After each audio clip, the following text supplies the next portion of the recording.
Hi friends, आज आपण काळ्या घेवड्याच्या डाळीची आमटी किंवा भाजी ही रेसिपी पाहणार आहोत। सातारा स्पेशल रेसिपी आहे। इकडे भरपूर प्रमाणात काळा घेवडा पिकवला जातो। तो साठवून ठेवण्यासाठी छान असं तो भाजला जातो आणि त्याची डाळ केली जाते। एवढी चविष्ट डाळ लागते त्याची भाजी की तुम्ही जे नॉनव्हेज खाल ना त्याची चव पण विसराल, एवढी भन्नाट होते। हे बघा, अशा प्रकारे डाळ असते काळ्या घेवड्याची। ही तुम्ही वर्षभर साठवून ठेवता। मी घेऊन ठेवली होती, बाजारातूनच आणली होती। खूप चवीला भन्नाट लागते। अगदी तुमची नॉनव्हेजची भाजी आहे ती पण मागे टाकेल एवढी स्वादिष्ट होते। हा घेवडा चवीला खूप सुंदर लागतो आणि त्याची आमटी तर खूपच सुंदर लागते। आपण धुवून मस्त कुकरला शिजवून घेतला आहे। त्यानंतर आपण पॅनमध्ये तेल टाकलं आहे। तेल तापलं की त्यामध्ये भरपूर असे जिरे टाकायचे आहेत। तुम्ही साध्या सिंपल पद्धतीने पण करू शकता, पण मी इथे वाटणाचा वापर केला आहे।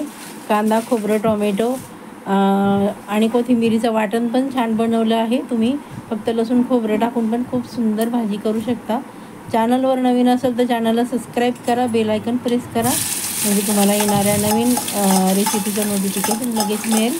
त्यानंतर आपण 2 कांदे बारीक छान असे चिरून घेतले, ते छान असे भाजून घेणार आहोत तेलामध्ये। खूप सुंदर होते। व्हिडिओ कुठेही स्किप करू नका मैत्रिणींना, पूर्ण व्हिडिओ पहा, म्हणजे तुम्हाला कळेल की कशी भाजी बनवायची आहे। हे बघा, छान असा आपण कांदा भाजून घेत आहोत। खूप सुंदर लागते चवीला। अगदी तुम्ही ती भाकरीबरोबर, चपातीबरोबर किंवा भाताबरोबर खाऊ शकता, एवढी सुंदर लागते। जे मी वाटण केलं होतं ते वाटण मी टाकलं आहे आणि छान असं भाजून घेत आहे। खूप सुंदर होते चवीला।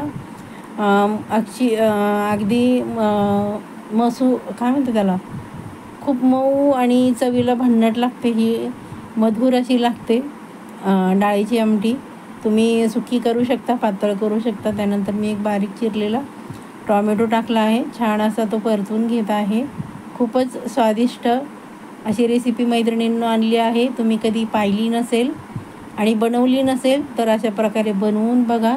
तुमच्याकडे जर डाळ नसेल तर तुम्ही जो काळा घेवडा आहे तो छान असा मंद गॅसवर भाजा आणि त्याची छान अशी डाळ करा, पाकडून घ्या आणि नंतर तुम्ही भाजी बनवा आणि कशी झाली ती मला सांगायला अजिबात विसरायचं नाही।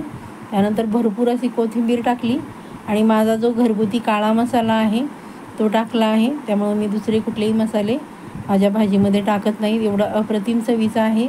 तुम्हाला जर ऑर्डर करायची असेल तर डिस्क्रिप्शन बॉक्समध्ये मी माझा नंबर देते, तुम्ही व्हॉट्सअप कॉल करू शकता किंवा फोन करून एकदा तरी मसाला वापरून बघा, म्हणजे तुम्हाला कळेल।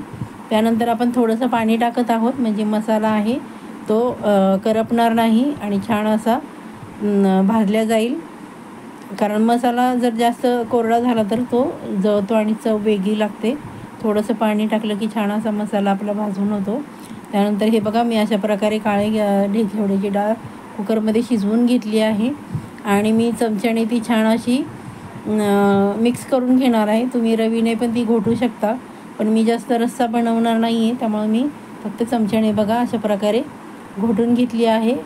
मी साल वगैरे काढणार नाही, कारण अशी चवीला खूप छान लागते। बघा, दिसायलाच अगदी एवढी सुंदर आहे, पण त्याची चव पण एकदम अप्रतिम आहे। एकदा करून बघा आणि केल्यानंतर कशी झाली ही मला कमेंट करून सांगायला अजिबात विसरायचं नाही। तुम्ही माझा व्हिडिओ कुठून पाहता ते पण सांगायचं आहे, म्हणजे मला कळेल की माझा व्हिडिओ कोण कुठून पाहत आहे। एवढी सुंदर रेसिपी आणली आहे मैत्रिणींनो तुमच्यासाठी। तर चला मग पटकन एक लाईक करा, छानशी कमेंट करा आणि रेसिपी आवडली तर तुमच्या मित्रमैत्रिणींमध्ये शेअर करा आणि छान कमेंट्स करा। माझा व्हिडिओ शेवटपर्यंत पाहता त्याबद्दल सर्वांचे धन्यवाद।